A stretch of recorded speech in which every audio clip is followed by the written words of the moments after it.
یہ جو رمضان المبارک ہے نا، یہ جو روزہ ہے، یہ روزہ اپنے دامن کے اندر تربیت رکھتا ہے، تربیت۔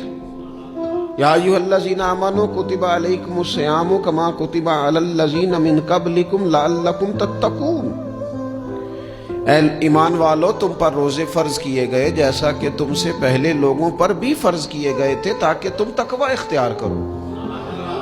روزہ تمہیں پرہیزگار بنائے گا، تمہارے اندر سے جو نفسانی چیزیں ہوں گی انہیں نکالے گا، اور اللہ تبارک و تعالیٰ کی طرف تمہارے دل کا رجحان ہوگا، تمہاری روح کا رجحان ہوگا، تمہیں تزکیہ دے گا۔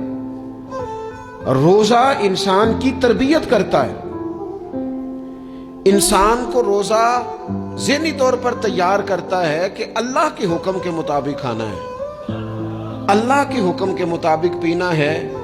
سب سے بڑا مسئلہ اس دور کا رزق حلال کا حصول ہے اور حرام سے اجتناب ہے۔